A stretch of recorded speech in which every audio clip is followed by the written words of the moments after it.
Hello again, everyone, and welcome back to the front line with Joe and Joe. Joe Pasillo, as always, joined by Joe Rossinello.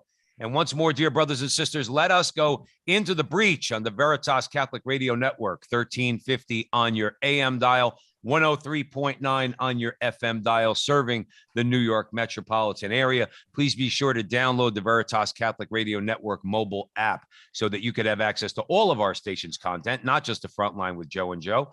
If you like, or if you want to give some feedback to the station, you can go on veritascatholic.com, veritascatholic.com, and you could offer whether or not you like the programming, don't like it, criticism, whatever you like, questions, comments, and concerns. We certainly would value that. And wherever you find Joe and I on social media, the Frontline TV in particular, the Frontline TV on YouTube, like, subscribe, share, and do all that fun stuff. And today, we are very pleased and honored to be joined by Elizabeth Lev. And we are going to be discussing her new book, The Silent Night. That's with a K, not with an N. The Silent Night, A History of St. Joseph as Depicted in Art. Now, many of you out there probably don't know Elizabeth. So with that, I'm going to give a brief introduction. Excuse me. Elizabeth Lev is an art historian, best-selling author, international speaker, and certified sommelier. She teaches Baroque, Renaissance, and Christian art at Duquesne University in Rome. We are from where we are speaking to her now. Elizabeth Lev, welcome to the front line with Joe and Joe. Thank you very much for having me. Excellent. Liz, we start off with the prayer because all good things start with the prayer, and this is a very good thing. In the name of the Father, Son, Holy Spirit, amen. Remember, O most gracious Virgin Mary, never was it known that anyone who sought your help or sought your intercession was left unaided. Inspired by this confidence, we fly unto you, a virgin of virgins, our mother. To you we come, before you we stand, sinful and sorrowful. O Mother of the Word incarnate, despise not our petitions, but in your clemency hear and answer us. Amen. In the name of the Father, Son, Holy Spirit. Amen.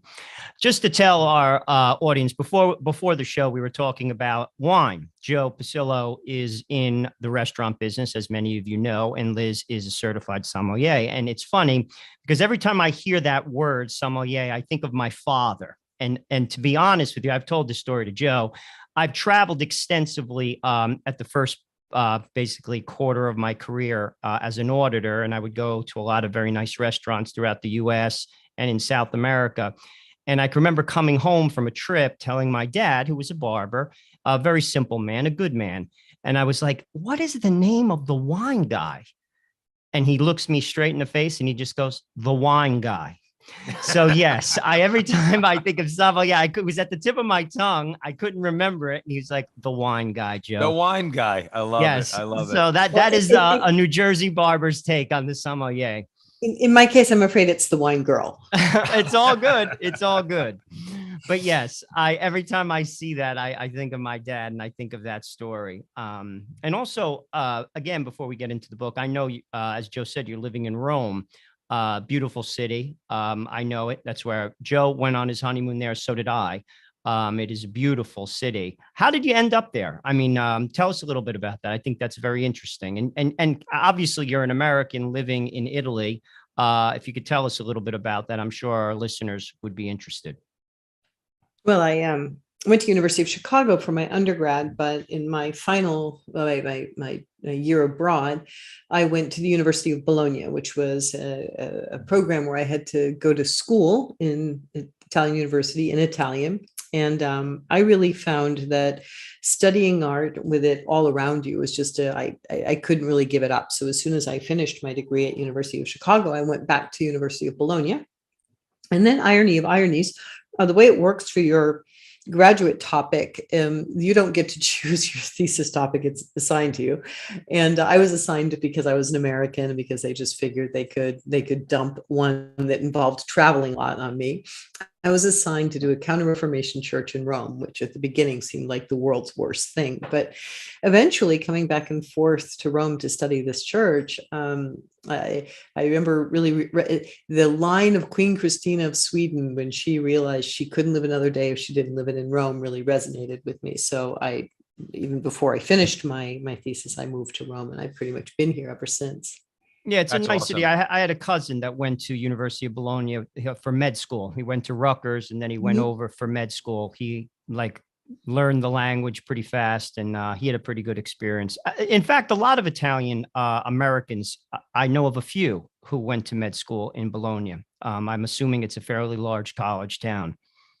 It was a very good med school. It was obviously far, far, far less expensive. And as a matter of fact, when I lived in Bologna, it was one of the nice ways that, I met a lot of people, a lot of Americans who were doing the medical degree there. So it was one of the very few opportunities I had to speak English, that and Johns Hopkins International School. But there just wasn't a lot of English. So it was fun to be able to meet up with the Johns Hopkins medical students who studied really hard. So you didn't see them very much. And I believe it.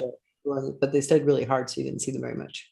For those of you just joining us, we're having a conversation with Elizabeth Lev. We're going to be jumping into her new book, The Silent Night, A History of St. Joseph as Depicted in Art. So Joe Resinello, let's jump right in. So let's talk about the book. Doing research for the interview, I read that the husband, I didn't know this. I never even thought about it, actually, that, St. Joseph, obviously the foster father of Jesus, basically was not really present in the art.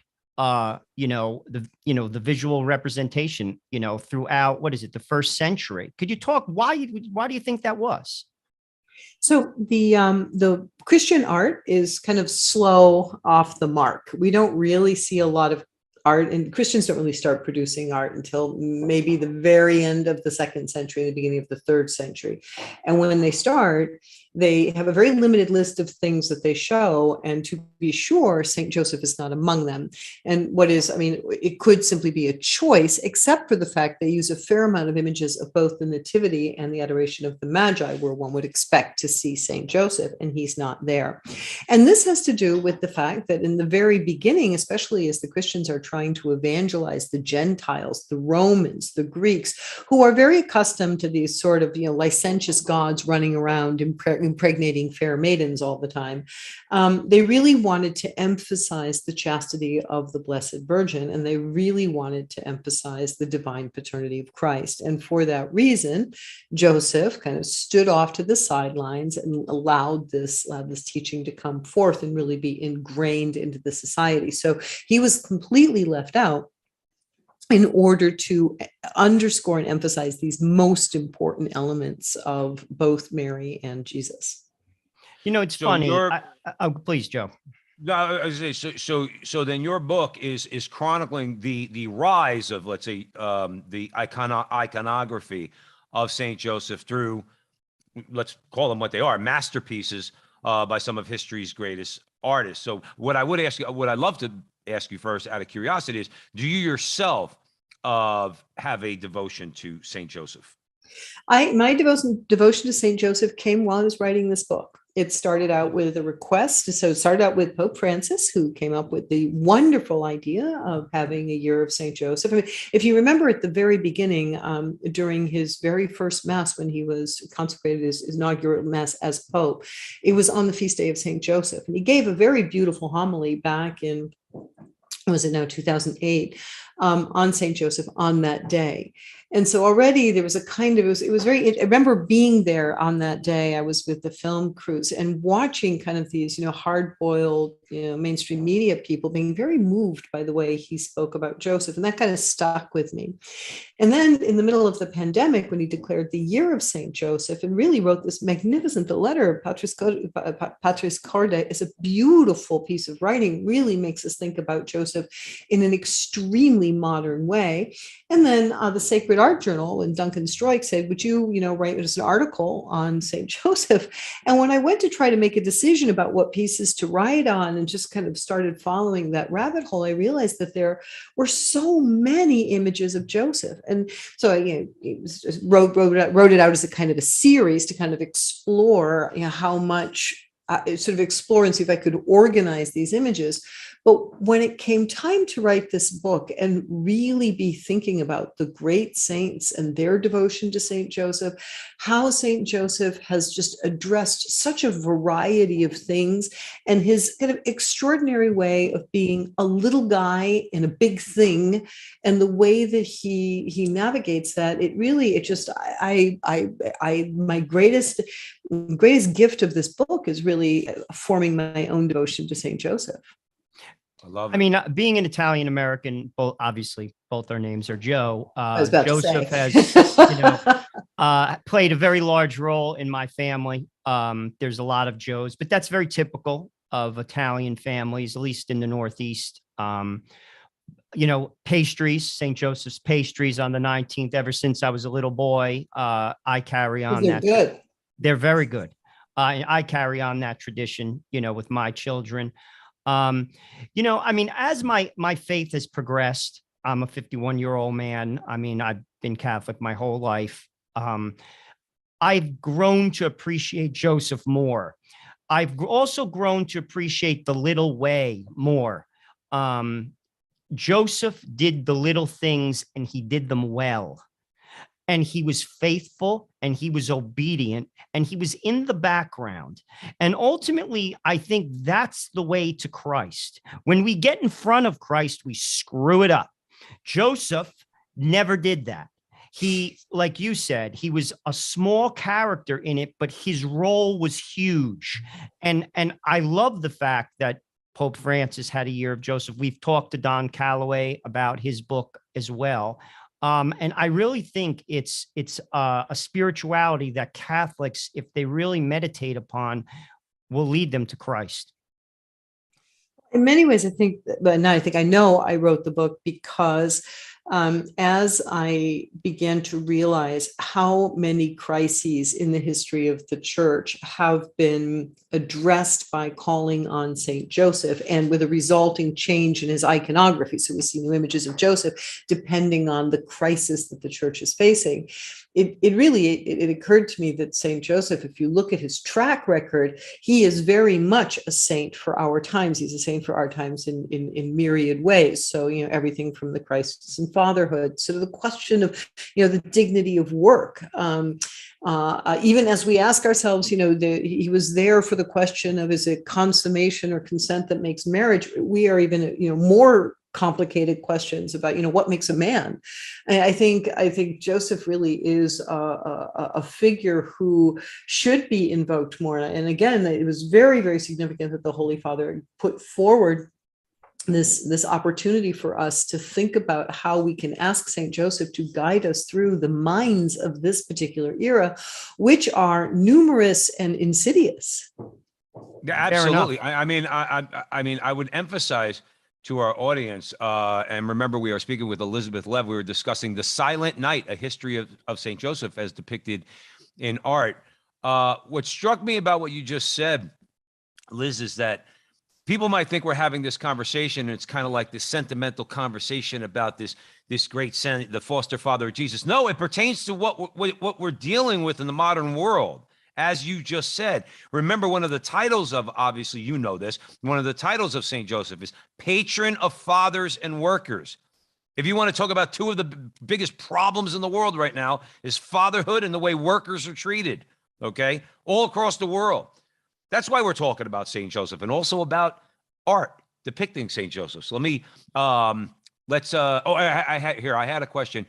You just mentioned that you wrote the book and it's part of the celebration of St. Joseph declared by Pope Francis. So now, being you live in Rome, what are some of the things you see firsthand with regard to Catholic faithful and their love for St. Joseph as they traveled at the time to Rome for that historic year? What did you see firsthand, Liz? Well, it sounds a lot like what other Joe, are you Joe A.B.? Yeah, you can go Joe R, Joe P. It's all good. Okay. Well, what Joe R said, I think it really resonated with me in the way that we live here. And we have overwhelming number of people named Joseph. We use that name. It's Joseph, Beppe, Pippo, it's everywhere. We have our Bignè di San Giuseppe. We have the image of Saint Joseph everywhere. And the joy of Italy is that we have a greater variety of images of Saint Joseph. And I just want to backtrack a little bit, because again, when you said it seems like we're having this sort of sentimental conversation. I really like Saint Joseph. It is exactly that why I really had Saint Joseph in my periphery for so long, because the images that I was exposed to when I was, in the United States, these sort of very, again, I admitted I'm a snob, I'm an art historian. I like well done pictures, but these kind of, pastel saccharine images of the guy over to the left, holding his little flower. It's like, I'm not interested in that man. Mm-hmm. But when when you see a Murillo, or you see Guido Reni, or you see Caravaggio or Michelangelo, and the way that they portray Joseph, then he becomes a man who was really quite fascinating. And that was a really, I think that was a very, very, very important part of what really, when I didn't feel like writing the book anymore, and it just seemed a little overwhelming. I was trying to get it done so fast, and it was just like, why is my whole life being taken over? It was the idea of taking Joseph out of this kind of saccharine, sterile, soft. He's just that, he's that guy. He's the henpecked husband over in the corner, and really bringing out, the man, the worker, the first one to face death in the era of salvation. I mean, it's there's so much more to him, and that's what art's been able to do, draw out these different facets. And a modern Elizabeth Lev joining us at the front line with Joe and Joe on the Veritas Catholic Radio Network. The book is Silent Night, a history of the depiction of Saint Joseph in art. I want to hand it right over to Joe. I would say this I love about or something that struck me about your book, Liz, is that Silent Night. All right, and in a world of so much noise. Now, don't get me wrong. We all have to talk. We have to get out there into the public square. But the idea that St. Joseph is a man of action didn't bother too much with words, but his actions are something that, we obviously could learn something by. But with that, I want to hand it over to Joe. I was just going to say, in terms of a modern depiction of Joseph, which has helped me, and I reflect on it a lot when I pray the rosary, it wasn't even a Catholic movie. It was the Nativity. It was made by Protestants. That really flushed out Joseph for me. In many ways, there were many scenes in that film that really, how he protected Mary, his humility, was just absurd, and his obedience. I've talked about Joseph on the show a lot, and that is a trait, I think, in our era, our time, that's just not there. But if we're obedience, to follow Christ, we must be obedient. As Americans, we're not. We're individualistic. Everybody's an individual. That's not the path to heaven. The path to heaven is to be obedient to God's will. My will, I always say, the theme song in hell is "I did it my way." They're singing that in hell. Like Joseph did not. Don't tell that to the average Italian American. No, but I'm just saying. Oh my gosh, you've been talking to my mother. She always says that. Well, there you go. Your mother's a holy woman because she's right. God, Joseph did it God's way, and it didn't go according to his plan. But it was the right plan, and it was the right way. And I can't overemphasize that and why he's so important. I just want to hear your take on it. Because, you're looking at it from a completely different perspective. I did take an art history course in college, but obviously my breadth of knowledge isn't that of yours. But from that movie, I did get a lot out of it, and I pray on it. So that movie, I note at the very end of if I've got the right one, it's the one with, did you notice who played Joseph in that movie? It's Oscar Isaacs, who later went on to be the superstar of the Star Wars reboot. Oh, I did not know that. He's so hot right now. Oh, yeah. And he started out as Joseph. And I remember seeing that movie in the cinemas back in 2000, whatever it was. And actually, I think there was some sort of, I think I saw it here in Rome. And I think there was they were doing some sort of screening here in Rome of the movie. And I was really struck by this he was unknown, Oscar Isaac. Now, he's a hot, handsome guy. But I was really struck by what a sort of handsome, virile, strong, protective Joseph. It was a really great image of Joseph that they projected in the film. So I actually really did. I agree with you. I think it's a very, very good modern way of showing Joseph. I also think there are ways of kind of applying Joseph to whether it's in the art of film or in painting or sculpture or literature. I think there are ways of applying Joseph and these qualities to our contemporary age. And I think Joe P has a very good point in the silence in a moment of it's just, there's so much noise and everybody is talking over one another, and people speak, but they don't really know what they're saying. I mean, the fact that Joseph is silent, and that we have not a single recorded word from him in scripture, but that he acts. He's a man who picks up and does, and so he lets his actions, he lets his life speak for him. And I think it also makes him very elastic as a figure. He's able to have all these facets because his words don't trap him into a single identity. Yeah, Also, and that's great. You got to watch what if you say something, you got to take it back. Saint Joseph is the best. He didn't say anything, so he never had to retract anything. Well, he had to do his due. Nowadays, words get you in so much trouble, Liz. I don't need to tell you that. I am curious though. I want to impart to our audience about some of this great art that you talk about in your book, because we want people. We don't just want to talk about these works. We want people to go out and look at them if they can, whether it be on a computer or if they happen to get into a museum. Let's talk a little bit about some of the more popular, let's say, depictions of Saint Joseph in Renaissance art. Raphael, Michelangelo, you mentioned before, Caravaggio, El Greco. What are some of the more representative works that we're talking about? So I think one of the images that would be very, very familiar, and also I think very inspirational for people who aren't familiar with the works, are those of Murillo. And Esteban Murillo, he was very famous to us as the man who did all these images of the Immaculate Conception. So you see lots and lots of these sort of soft images of Mary wearing white and the blue, and these working out the iconography of the Immaculate Conception. He's a Spanish painter from the Baroque era, so we're talking about the 17th century. But what, again, amazing things I found out while I was working on this.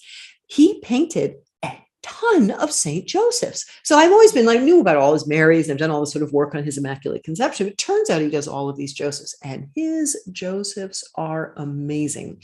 They draw on the spirituality of Geronimo Gracian, who was one of the spiritual directors of Teresa of Avila. So we move into that Carmelite circle that's very, very, very devoted to Joseph.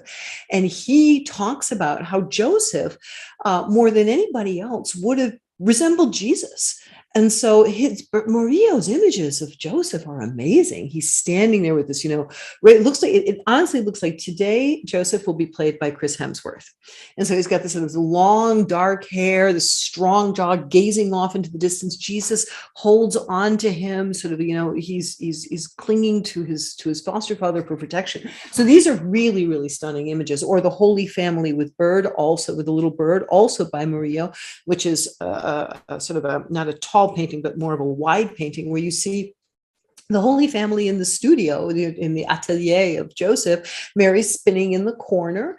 Jesus is playing with Joseph, has taken a moment away, and they're playing with a little bird. I mean, these are beautiful, beautiful. I did not know that was a Murillo. I'm sorry to interrupt. My wife has it here in our home, and I swear we just moved, so I have to find it. It's probably in one of the boxes still that we haven't unpacked, but we have that. And you know what? When I pray the rosary, I can't believe you're saying this. I look at it all the time and I think, wow, that's really kind of interesting. Like you said, it's like Mary's in the corner spinning. It looks like every other family. And St. Joseph, like you said, looks very, very strong. I had no idea.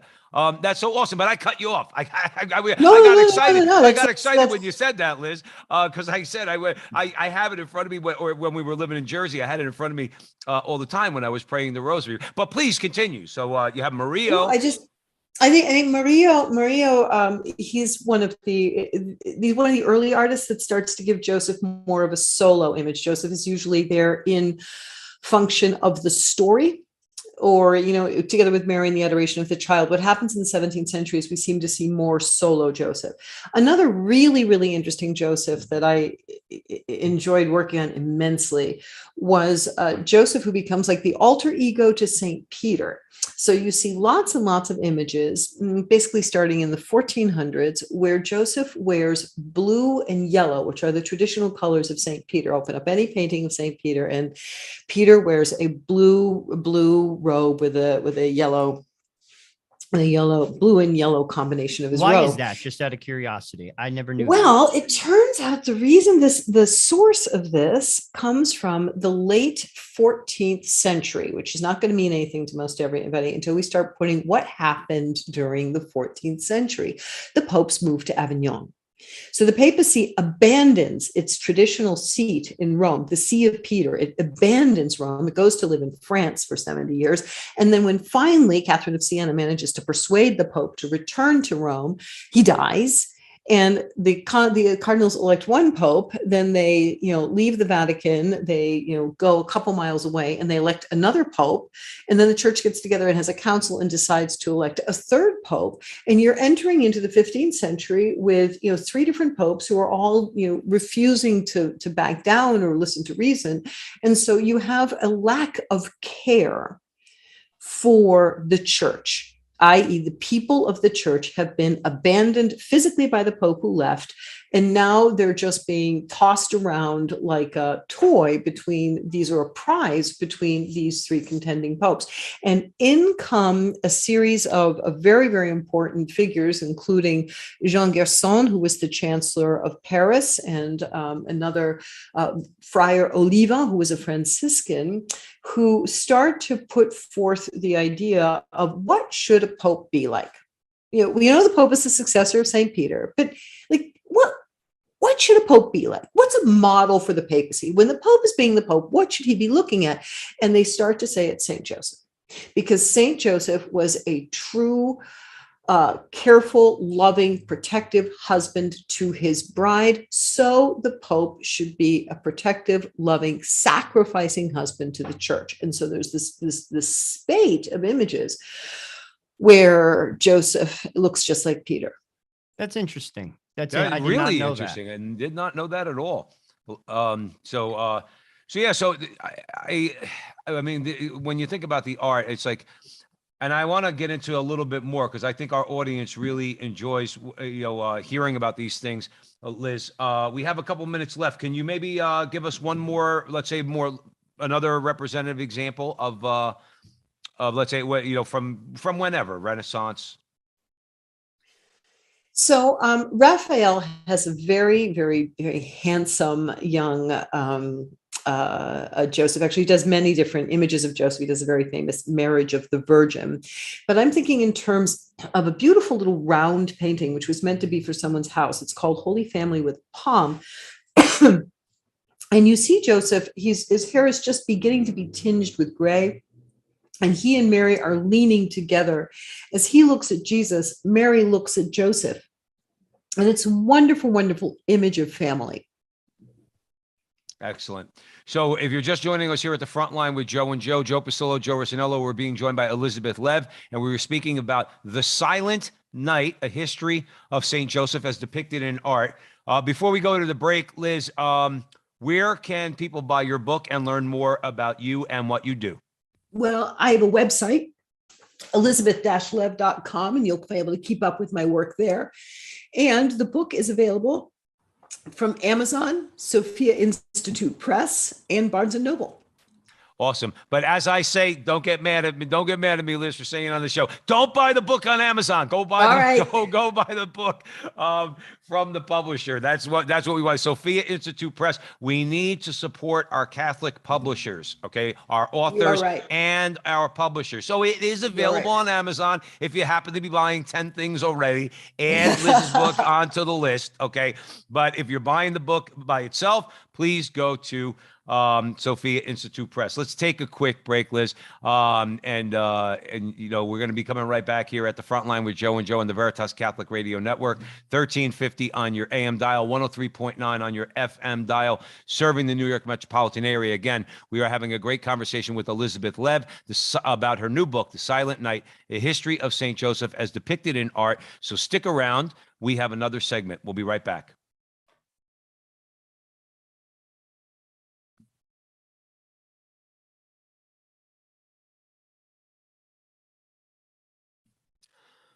Welcome back, everyone, to the front line with Joe and Joe. Joe Pasillo, as always, joined by Joe Rossinello, and we are in the breach, and we are talking about art.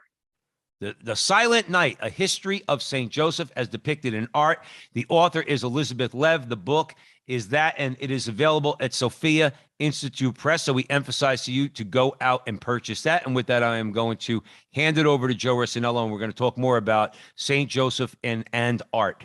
Liz, could you basically break down how you structured the book with regard to, history, spirituality, controversy of the different ages that the art was produced? I think that's very unique with regard to this particular book.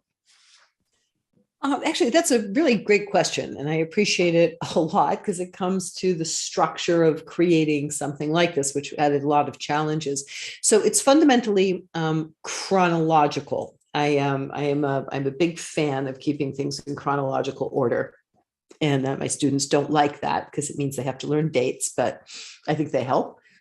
So it's fundamentally a kind of a chronology of how Joseph changes, but as we move into the sort of thick of Josephine imagery, 1400s, 1500s, 1600s, there's just an intensification. So they start to overlap, at which point the book divides up into sections regarding kind of the spirituality or the specific devotional facet that Joseph is addressing. So the book is kind of following, let's say it was on a track, it's following just a track, which is chronology. It ends up with our, present age, but kind of the conductors who are taking us along are they're saints for the most part, and a few very significant people who were important in the development of Josephine devotion. And then the stops tend to be historical. Turns out the stops tend to be historical events or historical moments in the history of the church. So one of the things, and this is what I love about art history, this is why I'm an art historian, this is what makes me think art history is such an incredible field, is that art allows us to look at history, and it allows to look at the people who shape history, but it allows us to do it in a way that's very beautiful and sort of soothing. It takes us by the hand and allows us to look at very difficult periods, and at the same time that we're looking at moments when it seems like the church is in a terrible state. For example, again, as I was talking about before, when we had 3 popes and this almost loss of a sense of what it means to be pope, art helps us to always sort of look towards the positive end, that there's the bigger picture, and it gives us hope. So it's far more than you probably wanted, but I tried very hard to, I think art history serves a purpose in helping us understand history, help us shine a light on what does the spirituality look like. So what does it mean when Teresa loves St. Joseph? What does it mean when Bernardino of Siena loves St. Joseph? What does that look like? And art lets us understand what it looks like. Well, it's funny because Robert Barron, who's a very Bishop Barron from LA, uses beauty as one of his hooks. That's like one of his themes of his evangelization. Every time he writes something, he usually puts a famous piece of art. Beauty appeals to people. It's like music. You could disagree politically, but you could put music on and you could all say, yes, that is beautiful. Art is similar to that. It's a unifier. I think Bishop Barron is very wise in doing that. It's a common thread amongst people. People can't agree, what to eat for breakfast, but they could look at something beautiful and it'll appeal to them. I have I've seen the David. I've traveled a lot, and I've seen art, great art, and some of the images really resonate with you forever. I always think of a piece that's in the New York Metropolitan Museum of Art of Joan of Arc, gazing in just in wonder as she hears the voice of the angel as a child in a garden. It's I don't even know who did it, but to be honest with you, I stood in front of it. It paralyzed me, to be honest with you. And I think that's the importance of beauty. It's a hook. And to your point, it's a way to communicate the faith.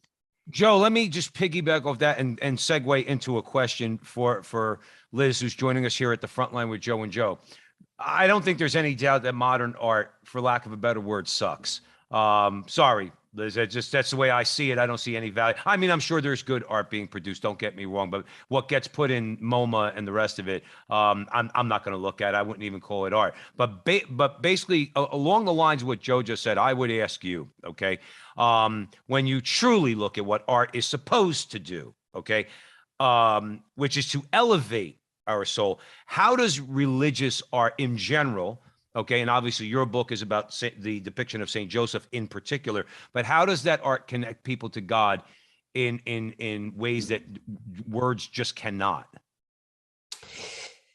So, I think there's several different facets of this question. It's a very, very interesting problem in art. Beauty is a very important part of art, and yes, it is a hook. But art is also a way of, when we're looking at the image, the way the artist produces the image is trying to tell us something about the image. So you were talking about Joan of Arc, and when you were talking about Joan of Arc, I happen to really like images of Joan of Arc. I've got a huge bunch of them on my phone, just because wherever I go, I always take pictures of them. And what I find really interesting is, what is the artist trying to say? So there's some images of Joan of Arc that have to do with the moment that they're trying to rehabilitate Joan of Arc. So they make all these images of Joan of Arc. Then there's the moment when France decides to stay Catholic at the beginning of the 20th, at the end of the 19th, beginning of the 20th century. They make these images to kind of, we are French and we are Catholic and we love Joan of Arc. So the other thing that or sometimes Joan of Arc is an image that's given to a young girl to kind of encourage her. So these types of images, the artist, it's a form of communication. Art is a form of communication, and they're trying to tell you something when they produce. Every choice an artist makes is a choice to help us, or to direct our gaze in a very specific way so that we receive a certain kind of message. And so that is really religious art.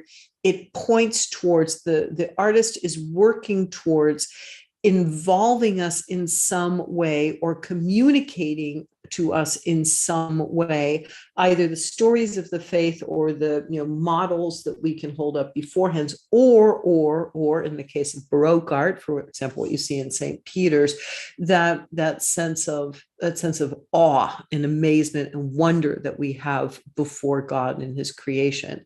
And it was funny, I was just giving a talk on this in Cincinnati, I think 2 nights ago, and one of the things I really wanted to say, I mean, my whole point of the talk was that really what religious art, I tend to feel, is its main job is praise. Its main job is to remind us. So when you say that modern art is that contemporary art sucks, I mean, I think what you're responding to, and I feel this way. I went to see this big show that was in the Art Institute of Chicago, and it was just these very kind of bold letters against a white background, sort of yelling at me. I just felt like I was being yelled at the whole entire exhibition. I'm like, these big letters, like, talking about you, talking about me, talking about us, I think was the name of the show.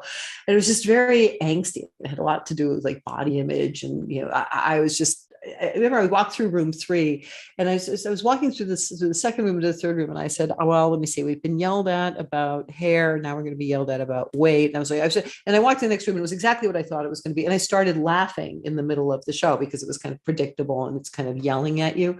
And everybody turned around and looked at me like I was, I was clearly the most insensitive Philistine in the world. I'm like, you don't think this is funny? Like, you just paid money so people could come and laugh. Like, so you can be yelled at.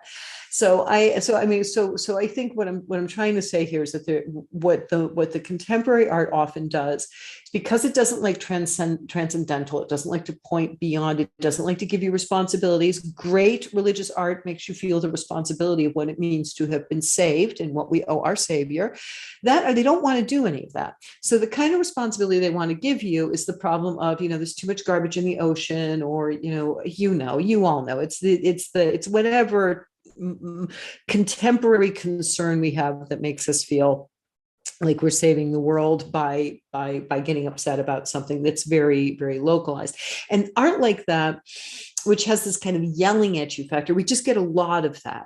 Whereas religious art, I really, first and foremost, it's meant not even to be, yelling at us, get to heaven, get to heaven. It's meant to remind us what a gift we have in our lives, in being redeemed, in being part of creation, in the fact that there was a creation, and the fact that God decided one day that he'd make some light and went from there. That's what it is. I think more and more as I go more and more through the years in the history of art, that really art is based on the Psalms. I mean, the sort of poetry of praise more than anything else. Let's for a second talk about my brother's an artist, just so you know. He has a master's of the fine arts. He lives out in Portland, Oregon, and I work in banking. Just to give you our Thanksgiving dinner. I mean, you're talking about two very different people. The beatnik and the banker. Yeah, basically. I mean, very, Liz, very Liz, different. we just came up with a title to a play. All right, well, let's make it the beatnik and the banker. But Joe, I'm sorry, I couldn't. No, it's okay. But I, as much as I have no artistic ability, but I can appreciate art, and I find artists to be interesting. They have something to say about the culture. Really, I mean, even outside of religious art. And I think it's something, again, that people should pay attention to. Take like a modern artist who got a lot of attention, like Basquiat. Like, he was a Haitian. I think he was homeless at one time in his life. But I mean, he got a ton of recognition.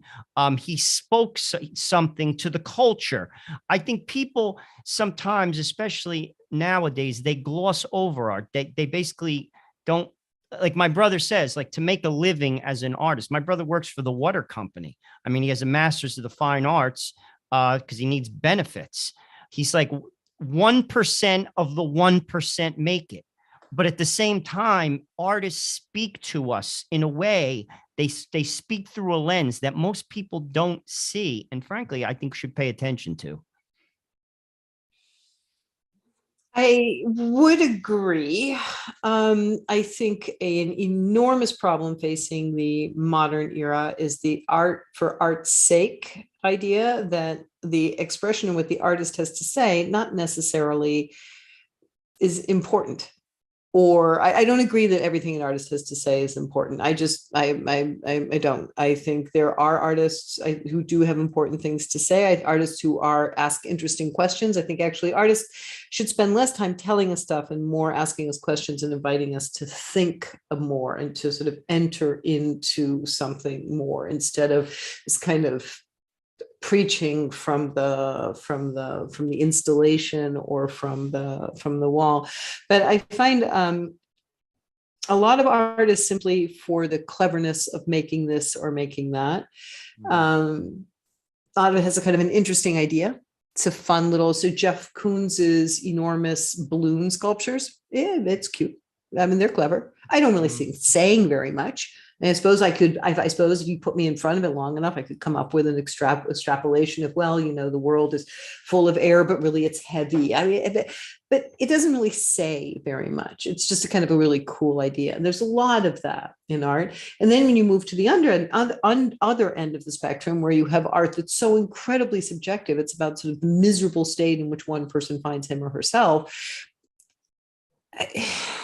Right. We're all miserable. You got to throw it. You just have to throw up your hands somewhat. What I would ask Elizabeth Lev, joining us here at the front line with Joe and Joe Pasillo, Joe Rossinello on the Veritas Catholic Radio Network. How can Catholic education, how can the Catholic schools, both at the high school level and the university level, particularly in America, how can we do a better job in emphasizing what you're talking about as far as art is concerned, a real appreciation for great art, what the meaning of it is, teaching students about the skill of an artist, because I don't see any skill in a lot of this art. If I see the conversion of St. Paul by Caravaggio, which I had the pleasure of seeing it when we were at Santa Maria del Popolo in Rome, I see skill, I see talent. Okay, what could Catholic education in general do to educate our students about the greatness of art? Because right now, I think we're fighting a battle here, Liz. And correct me if I'm wrong. Between the objectivity of great art and the subjectivity that you were just describing. So I think what I always think is the first and most important thing is that students understand that this art that people stand in line to go see at the museums, it's our art. It comes from our tradition. You cannot have a Sistine Chapel out of the atheists cannot make a Sistine Chapel. Muslims can't make a Sistine Chapel. Jews can't make a Sistine Chapel. There's only one group of people who can make a Sistine Chapel. And that's something that we really have to go back to owning. Like, this is ours. It's for you. You're welcome to look at it. But the tradition that this comes from, it comes from us. It doesn't come from Freud. It doesn't come from, the Kardashians. It comes from us. And that, I think, is the very, very, very most important thing of all. The stories that people are telling, these amazing stories of healing, stories of redemption, stories, these stories, they are also ours. They should know those stories. And they should know the story, they should know the meaning behind them. The reason why we have a gazillion images of Judith and Holofernes is not because we are, we're addicted to violence porn. It's because Judith and Holofernes is a reminder that to get up every morning and battle sin, it takes work. Judith is a heroine who would, by every single standard of her own society, be unable to conquer this man. But she, with the grace of God and with a little bit of, get up and go and some smarts, she manages to conquer this man who is the personification of evil. So paintings like that are about battling sin. And these are things that we have to be able to talk about. Otherwise, we get led off into believing all kinds of stuff regarding the work of art that has nothing to do with what the work of art is actually about. So I think there's a lot that comes in from that score. However, there is a point I'm going to make, which is that Caravaggio's painting, specifically of the conversion of Saul, is a work that I always point out as a sign that it's a sign in the Counter-Reformation that the standards have dropped, because there are extremely serious flaws in that painting. And I sometimes imagine, what would have happened had Michelangelo actually gone into that chapel and seen the painting where the right leg of Saul just disappears. So you've got this knee, and then it just ends, because Caravaggio doesn't know how to do that kind of foreshortening.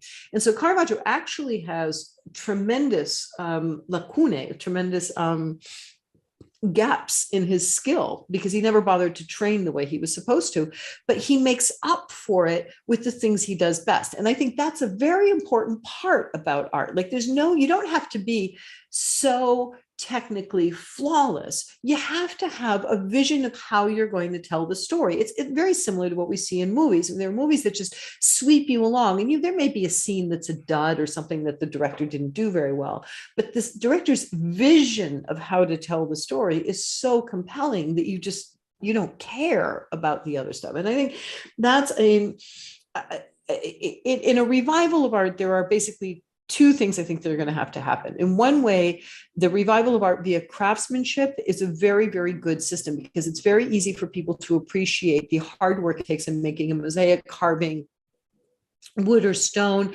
And people can appreciate that and can understand that and can translate that into the artist's sincere commitment to his subject matter. So craftsmanship, I think, is a very, very important part. But then there's also a need for great storytelling, creating understanding that the heroes of our church are icons. So you can take, there are photographers out there who take the biggest twit in the world. I'm all right. So I am probably in all kinds of trouble. No, that's okay. That's what our show's about. That's what we're all about here, Liz. So don't worry about that.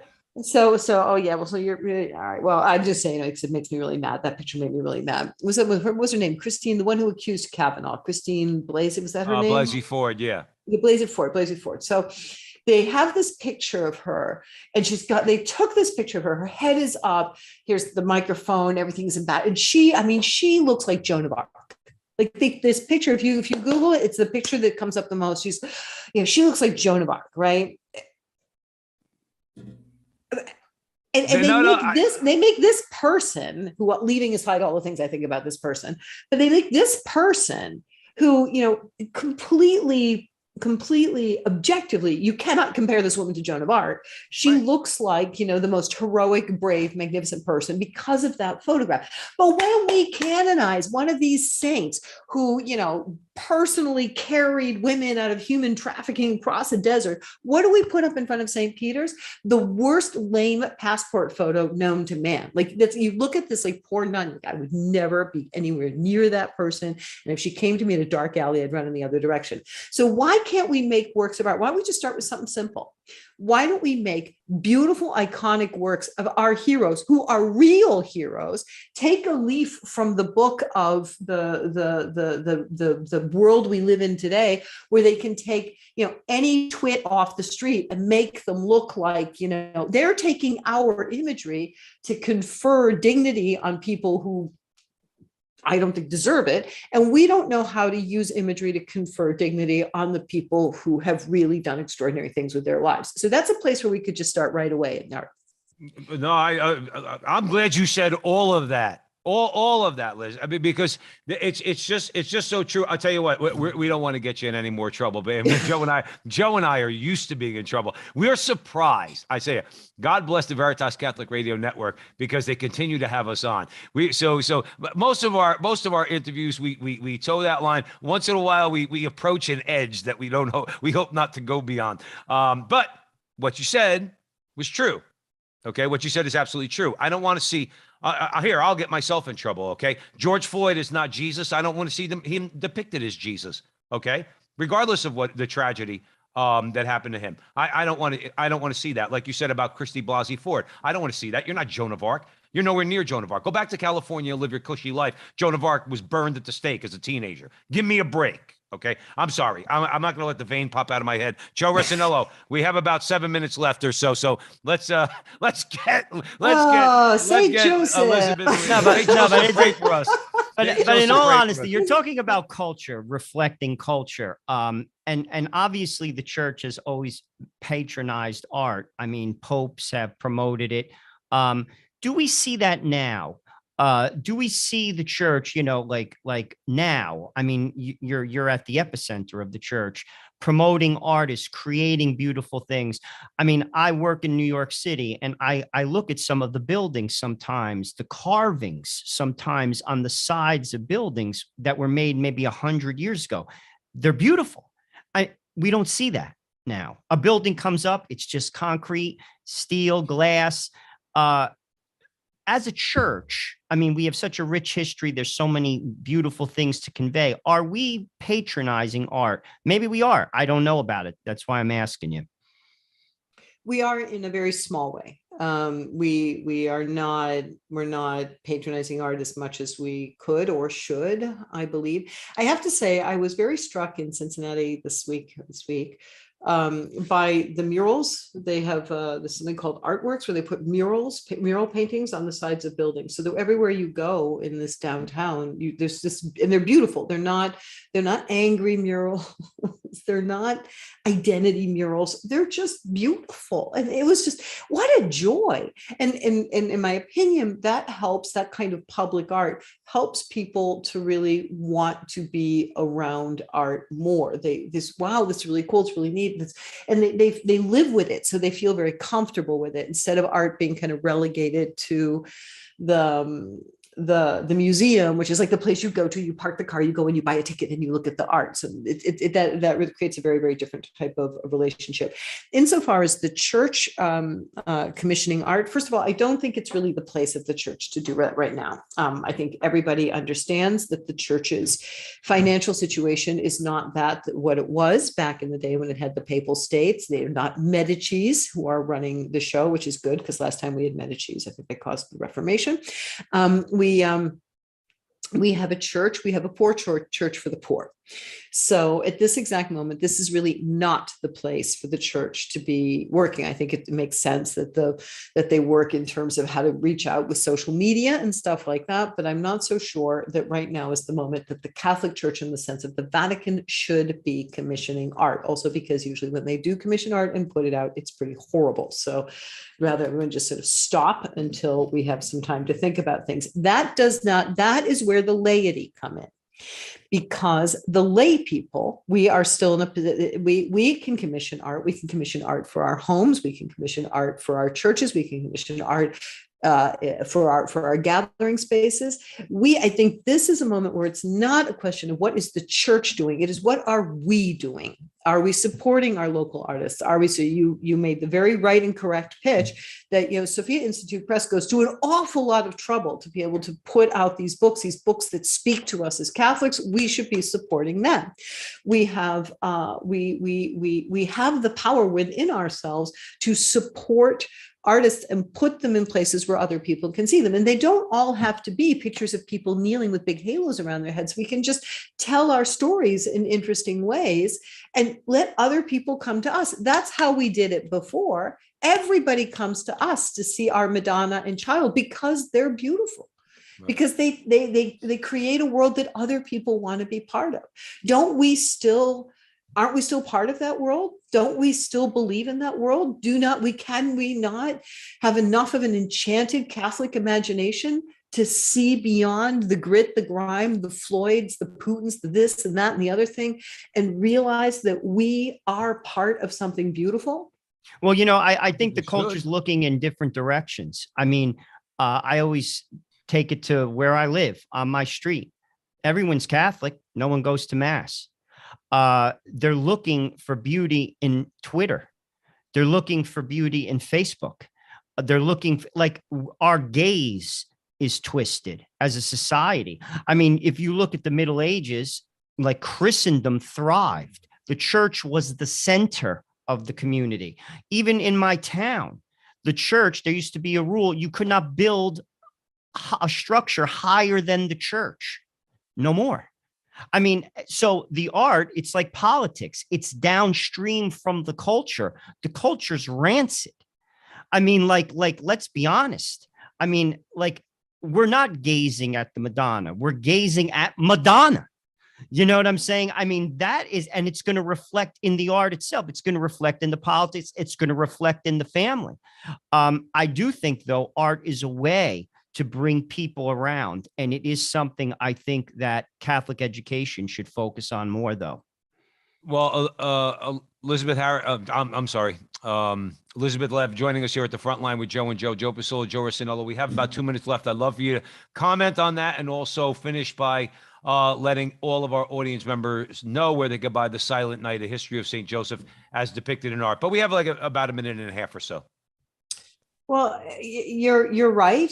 The culture is looking elsewhere, but it's looking. The culture, people are clearly looking for something. They're looking, yes, in all the wrong places, but it's because we're not offering them something to look at. They want to come look at the lines. The first thing that people are doing now, they can travel, they're all coming back to Europe to stand outside and wait to go into these incredible museums and look at these works of art, because these works of art fill them in some way.